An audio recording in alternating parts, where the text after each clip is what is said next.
आता है ना, तो वो बेचैन होता है, उसके चेहरे से भी बेचैनी का इजहार होता है और वो परेशान होता है। उसकी कोशिश होती है कि मैं सारी बातें करूं।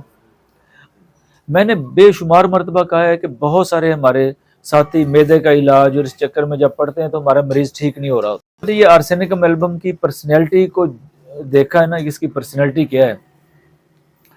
तो ये दिन में आपके कम से कम 15-20 पेशेंट तो मेरे पास ऐसे होते हैं जो उनको ब्लड प्रेशर का भी मसला है, मैदे का भी मसला है, उन्होंने बहुत सारी मरतबा ईसीजी भी करवाई होती है और बड़े धक्के भी कड़े खाए होते हैं, वो 8-10 साल से वो मैदे के कैप्सूल भी खा रहे होते हैं।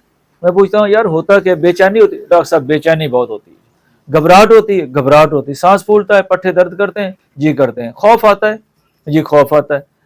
मैं आर्सेनिकम एल्बम 1 में टिका देता हूँ हर तीसरे चौथे दिन बाद। और यकीन जानिए फिर होता क्या है, फिर ये नहीं होता कि मरीज आके ये ना कहे कि फर्क नहीं पड़ा। और ये ब्लड प्रेशर भी ठीक, उसकी बेचैनी भी ठीक, उसका मैदा भी ठीक, उसके बकिया मामलात भी ठीक, उसके बहुत सारी चीजें ठीक हो जाती हैं।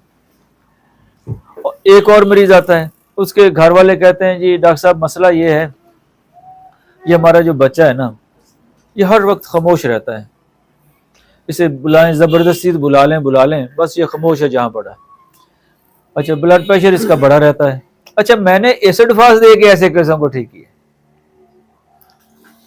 अब उसकी सिम्टम एसिड फास्ट की हैं और हम जब इसे पढ़ेंगे तो ये लो ब्लड प्रेशर की दवाई है, उसकी सिम्टम मौजूद हैं तो आप उसे एसिड फास्ट देंगे।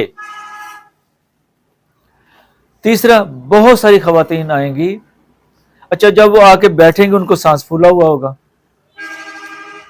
थोड़ी सी वजूद भारी होगा, उनसे पूछें जी बेबी मैदे पे बोझ रहता है, जी मैदे यही तो मसला है, मैदे पे बोझ होगा। पूछे सर भारी होता है, सांस फूलता है, घुटन घबराहट होती है, बंद कमरे में नहीं बैठा जाता। बहुत सारी खवातीन से पूछे, अक्सर सर बांध लेती है, सर पे पट्टी रहती है। आप उनको पल्सटिला दे दें 200 की डेली एक डोज, मेड्रोनियम साथ लगा दें, तो ब्लड प्रेशर जो है ना मुस्तकिल बुनियादों पे ठीक होगा। 3 दवाइयां होगी ना, 1 में दे दें, 200 दे दें, कोई इशू नहीं है। अच्छा, एक और मरीज आ गया जी, हाँ जी, सर दर्द करता है, पूछें घबराहट होती है, गर्मी लगती है, प्यास लगती है। ये सवाल तो करने हैं ना मरीज से, गर्मी लगती है, प्यास लगती है, घबराहट होती है, धड़कन तेज हो जाती है, धूप में निकलने से सुइयां चुभती हैं। अब उनको राउल्फिया पैसिफ्लोरा क्यों देते, उसे नेट्रोम्योर दे दें, 1 दे दें, हर 3-4 रोज बाद एक डोज। मैं अक्सर ऐसे केसों में जहां ब्लड प्रेशर क्रेटेगस 30 में दे दें, सुबह दोपहर शाम। म्याजम साथ लगा दें, जिसको सिफिलिनम बनती है, जिसकी सुरेनम बनती है, जिसकी मेडो बनती है, वो साथ लगा दें। ये आपके बड़े सारे केस ठीक होंगे।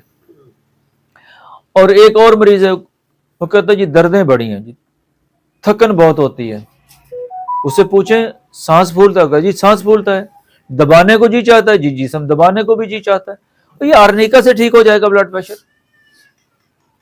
आर्निका 200 की डेली एक डोज दे दें, साथ उसे मेड्रोनियम दे दें हफ्ते में एक खुराक, और क्रेटेगस दे दें 30 में। आसानी होगी ना जी। ये कितने हो गए जी, 4-5 दवाइयां हो गई। अच्छा, ये रोजमर्रा के केस निकलने इसी में है। अच्छा, गुर्दे मरीज के खराब हैं, केराटिनाइन बढ़ा हुआ है, तो यहाँ पिक्रिक एसिड दे दें 200 में, तो ये अक्सर ब्लड प्रेशर कंट्रोल कर लेती है, अक्सर ही इससे ब्लड प्रेशर कंट्रोल होता है। एक और मरीज है जी, उस मरीज को गैस की शिकायत है, नौजवान है, कहता है यूं ही खाता हूं पेट फूल जाता है, गुस्सा बड़ा आता है, लाइकोपोडियम की पर्सनैलिटी है, तो उसे लाइकोपोडियम देंगे तो उसके गैसेस भी ठीक हो जाएंगी, ब्लड प्रेशर भी ठीक हो जाएगा। पर्सनैलिटी पे चले जाएं और उसका नतीजा क्या निकलेगा, मरीज मुस्तकिल बुनियादों पे उसका मसले हल होंगे। अर्जेंटम नेट्रिकम, मरीज बड़े बड़े डिकार लेगा, सर उसका भारी होगा, गुस्से वाला होगा, तो 200 की एक डोज डेली दे दें, ब्लड प्रेशर उसका ठीक हो जाएगा, बकिया मामलात भी ठीक हो जाएंगे। इसके अलावा और मेरे ख्याल ये रोजमर्रा में आपको यही मिलेंगे। और अगर मरीज आपके पास कोई शिकायत लेके आता है, उसका ब्लड प्रेशर भी बढ़ा हुआ है, उसका मैदा भी खराब है, जिगर भी खराब है, ये भी है, उसकी पर्सनैलिटी की दवाई तजवीज़ कर दें। जब उसकी पर्सनैलिटी की दवाई तजवीज़ होगी तो आपको अलहदा रोल्फिया, क्रेटेगस, ग्लोनाइन और पता नहीं वो साथ क्या, इसकी ज़रूरत नहीं पड़ेगी।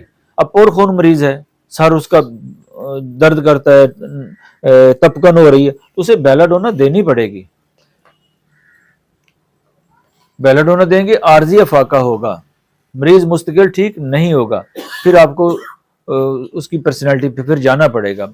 साथ आपको देनी पड़ेगी मेडो या जो भी उसकी एंटी मियाजमेटिक, साथ बेलाडोना के केस अक्सर कलक्रिया कार्ब से ज़्यादातर मुस्तकिल ठीक होते हैं। तो ये चीज़ें सारी पेश नज़र हैं। अगर इन चीज़ों को हम पेश नज़र रखेंगे, उसका नतीजा ये निकलेगा कि हमें उलझन नहीं होगी, ब्लड प्रेशर हमारे गले नहीं पड़ेगा और हम मरीज़ को वक्ती की बजाय मुस्तकिल सुकून देने में कामयाब हो जाएंगे। अब काशिफ साहब कोई बात करना चाहें तो कर लें। नाक में खारिश, उसका नाम था रुंडो, रुंडो उसका नाम था। अच्छा,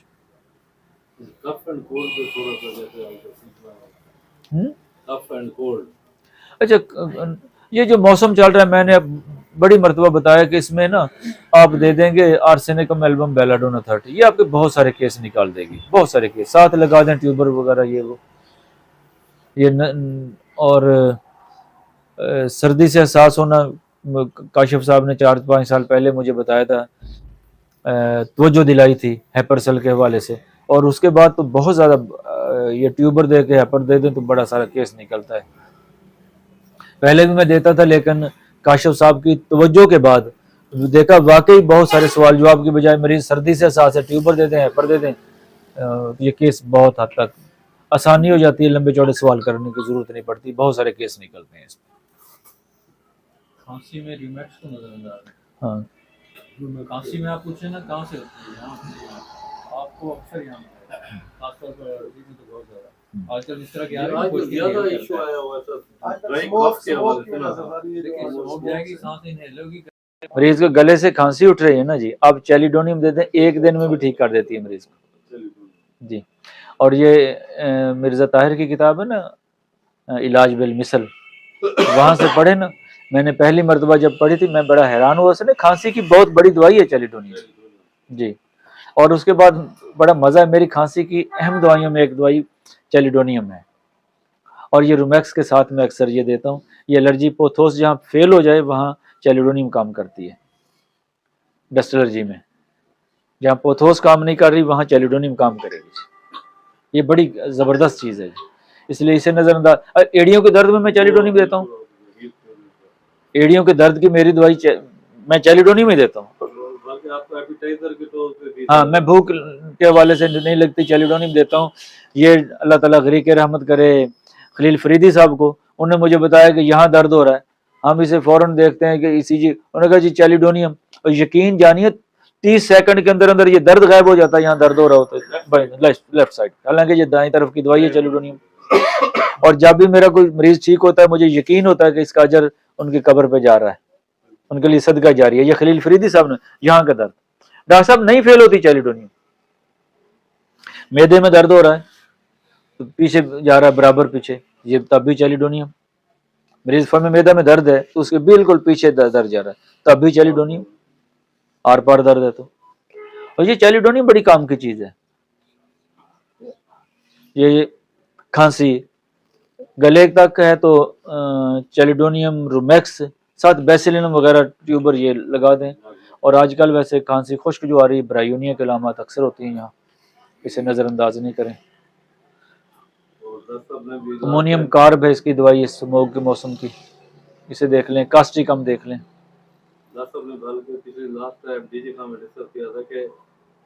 इनहेलर जो होम्योपैथी में वो स्पोंजिया, इससे काफी अच्छे है।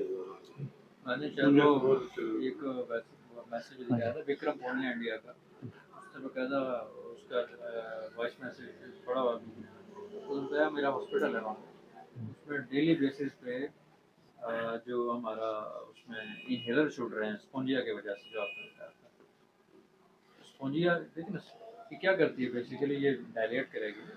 तो स्पॉन्जिया की अलामत है वो आती तब है जब नालियाँ कॉन्ट्रैक्ट हाँ। टर्निसिटी के बाद शुरू होती है। ये डायलेट कर देती है आपको, तो वक्ती फाका भी देती है। मैथमेटिक दवाएं दें साफ करें तो ये बेहतरी की तरफ आ जाता है। जो नजरा होता है उसकी वजह से